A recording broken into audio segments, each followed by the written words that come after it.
Hello everyone. It's wonderful to see so many new faces and old ones. It's my immense pleasure and honor to have Tomas Venclova sitting next to me right here at Hunter College.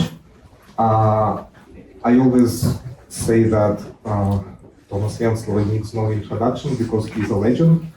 But let me just say that he's a legend too, of course, he is, except for me, by way of a personal confession, he's also a professor and my dissertation advisor in the past at Yale, so a legend and something else for me very dear.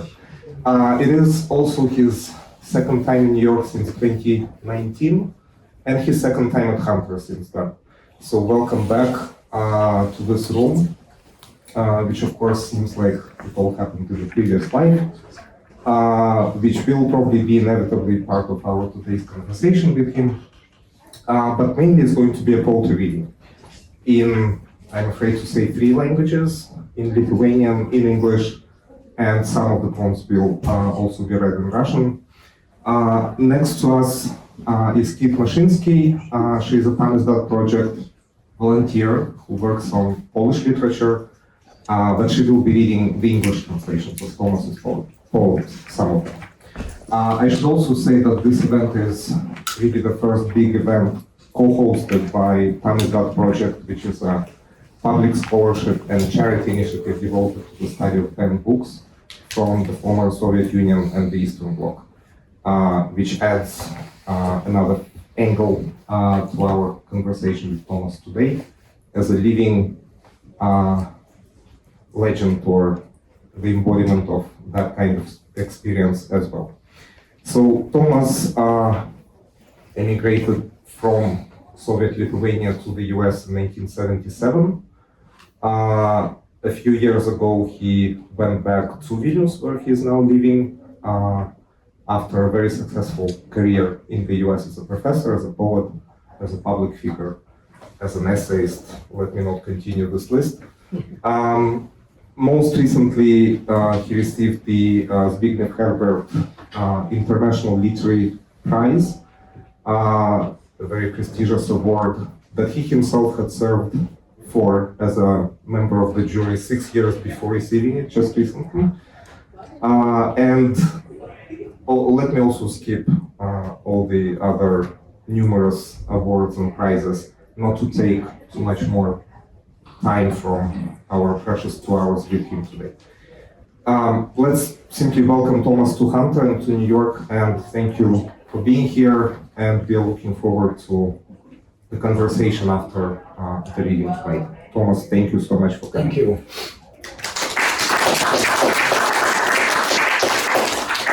Ladies and gentlemen, do you hear me well? Yes. Okay. Well, first of all, I should introduce myself at least shortly. I must warn you that my English is rusty. I spent 40 years in the United States and never learned good English. For that simple reason that I taught at Yale for many years, usually in Russian, not in English. And my home language is either Russian or Lithuanian, but even Polish sometimes, but never English. So if I cannot make myself easily intelligible, so please excuse me. So, well, I was presented as a poet. Yes, I am. I write poetry all my life. I left the Soviet Union in 1977, very long ago, in the Soviet times, when leaving the country was really complicated. One could leave the country if one was of Jewish origin, but also with some problems as a rule, but not all. Yes, but generally one could do it. I unfortunately have not a drop of Jewish blood, so For me, it was next to impossible. But I managed to do it with some risk and some problems. I will not tell about it in detail. There is a book, sort of memoirs, which I wrote. The title is The Magnetic North. If somebody is interested in my biography, yes, all my biography is there.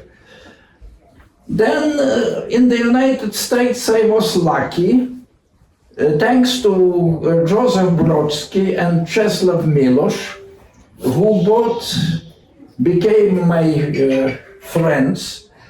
They helped me, and I was put on the academic path and managed to do the academic work for approximately 40 years. Teaching Russian poetry, as a rule Russian poetry at Yale. In the very beginning in California at UCLA, and then for many, many years at Yale. I used to live in New Haven. At the same time I worked as a freelance writer, so to speak, published several books of poetry, translated into English and into other languages, and some books of essays and some scholarly works on Russian poetry. The main book has a title "Собеседники на Перу," how to call it, interlocutors at the feast. That's a quotation from Tютчев, as you may easily find. So this is a scholarly work, a rather difficult one and rather boring one. But it helped me to get a tenure at the American University. I was stripped of my Soviet citizenship. There are around 30 persons to whom the Soviet government gave that honor. The very first was Leo Trotsky, but everybody forgot it. Then those people were compared to the astronauts or cosmonauts. The first was Svetlana Liluyeva. She was very impolitely called Laika. Then Solzhenitsyn was called Gagarin. I was the ninth one. The ninth one stripped of my Soviet passport, so maybe Nikolai, maybe Popovich, or yes, Oliver Tereshkova.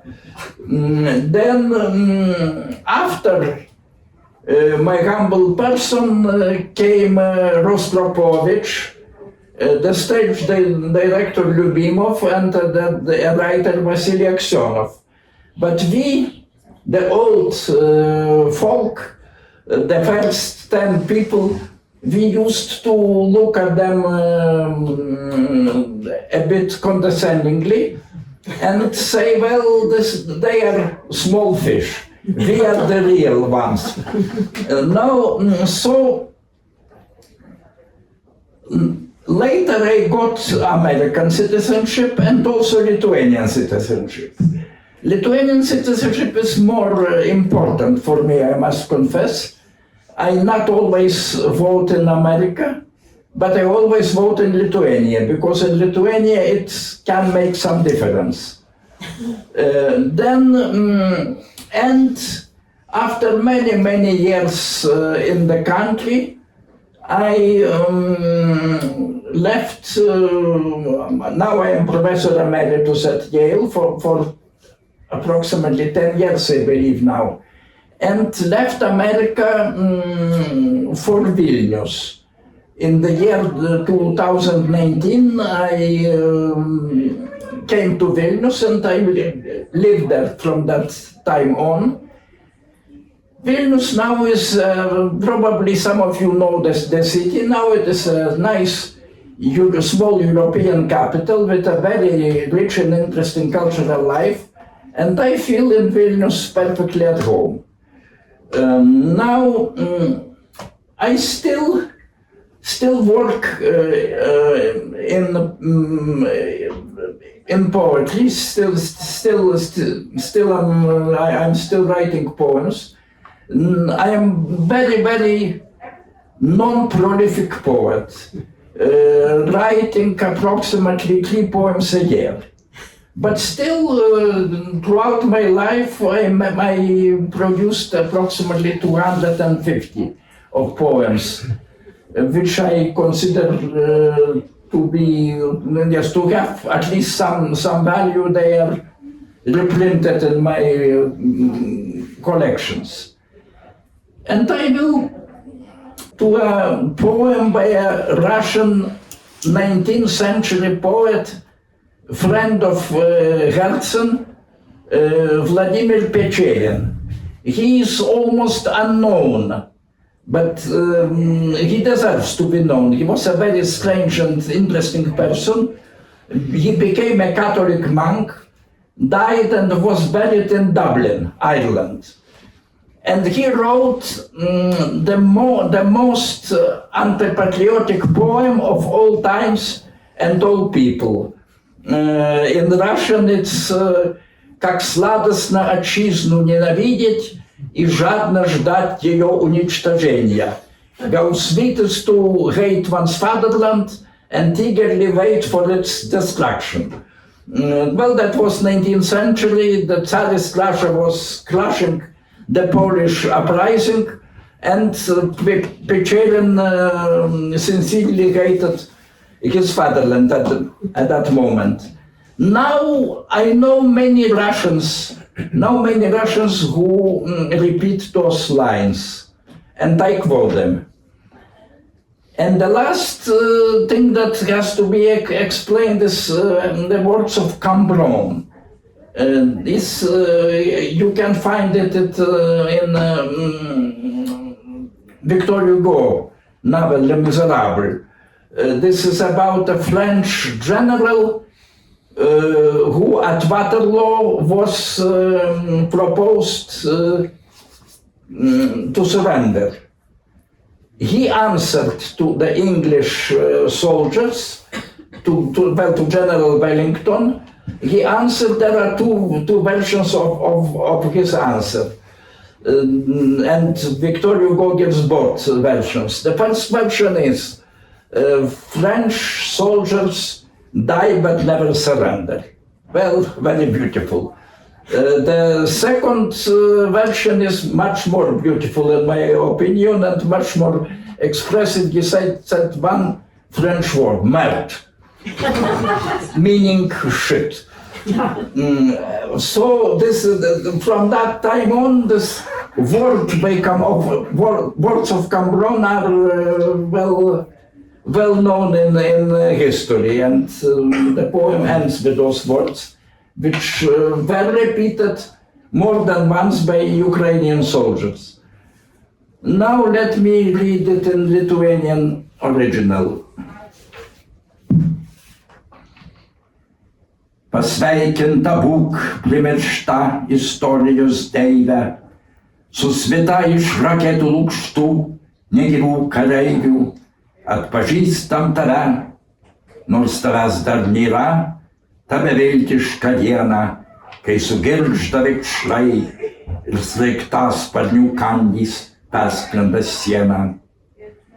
Paskui prie tavo valdžios priprantame, pradžiai ant daugiabučio krūtinėje grūzdantys pamario medžiai, apšaudomi bėgių mazgai, neužmatomas stepių teatras, kur juodžemio luituose klimpo mazai paburniodamas Petras.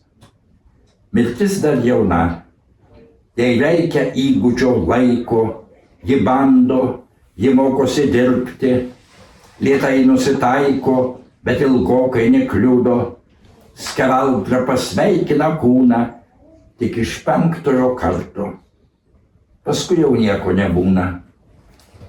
Dronas nužymė ore neįžiūrimą brydę, 20-metis sargybinis purvino patvorių lydė kur kas vyresnį miestietį, kas iš to, kad civilis ir paskutiniai 3 metrai abiem prailgsta kaip mylios.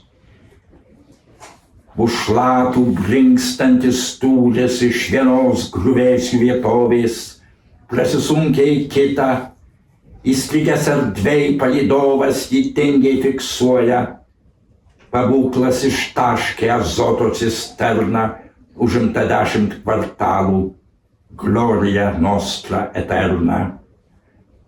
O kaip toli išganingos gelžkelio stotys ir uostai, prieš akis nežinia, draugų ar priešų blokpostai, ar praleis ar iššaus, marodieriams paliktos vištos, prieangios, ožkos kiemuos, net žvilgsnis, sugrįžtas į žemėlapį nepažymėtą, Trostenka, Merefa ir Pinę, kur skylėti stogai šmėžuoja tankiam dilgėlyne, salsvas nebesančių tvaikas į koseles smelkes, o kūdikiai pratina starti.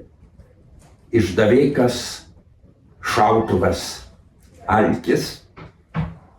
Brūkšnį atoslūgio juostoj išbrėžia kulka nežuvėdra, užsubėjusio lango veidrodis atmuša giedrą, tesu baimę stebės, užgimęs slėptuvėse ainiai, nes dangus hidrogeno, urano, nedievo buveinė. Sukrešusio kraujo dėmė, sprogmenio bausas valtas, kiekvieniems termopėlams žinia atsirasi fialtas, atsisveikink su jais, nesuprasi garbei ar gėdai, takai atkirsti ir vis viena prasiveržė medai. Kągi, istorijos deive, karas tai karas. Leipsta saulėkaitoj priešiško miesto bulvaras ir studentas po Liepos laja, cigaretę į smėlį įmynęs, atkartoja senas eilutes, kaip saldu nekęsti tėvynės. O kareivis, jo vardo draugai neįstengs atsiminti, dar įkvepia oro likutį tvankiam labirinte, jau nebekruta lūpos, bet girdi akmuo ir betonas, kietą žodį, kurį užpuolikams tėškė Kamronas. Now the same in Russian. And then in English. The Russian, it was translated not by Unka, but by Georgy Efremov. Georgy Efremov is a Russian poet living in Vilnius and speaking good Lithuanian, by the way. He translates without any word-for-word translation.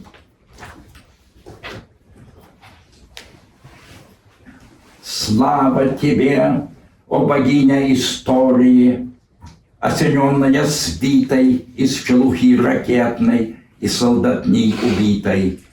Прячешься до поры, но тебя мы не познаем, что ли, в скрежете гусениц и мельтешне вертолетной моли.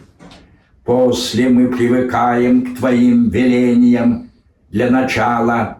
Рваная рана многоэтажки и перелом причала, связки растерзанных рельсов, войной иссеченные степи, на чьей черноземной сцене Петр угрожал Мазепе. Смерть еще молода, ей навык нужен и время, она себя пробует, учится, требует повторения, и слышен огонь, и расшлепан мир, как сырое тесто, попадание с 5-го раза, и после мокрое место. Дрон пролагает в небе круги, иногда квадраты, 20-летний охранник ведет вдоль щербатой оградой задержанного из местных. Потише, уж очень борсты. Последних 3 шага для них обоих длиннее, чем версты. Содержимое бойни из одних руин, утонувших в дыме, перетекает в другие. Спутник, застряв над ними, фиксирует безучастно. Вот пушка, гараж, цистерна. Занято 10 кварталов. Глория ностра этерна. Боже, как далеки спасительные вокзалы и порты. Повсюду вокруг неизвестность, свои чужие когорты, гибельные блокпосты, брошенные мародером овцы, куры, козы, гаснувший взгляд, в котором недостойное место на карте Мерефа, Ирпень, Тростянка, чьи обреченные крыши дрожали в прицеле танка, где купол церковный в крапиве лежит расколот, а малые дети заучивают: винтовка, предатель, голод.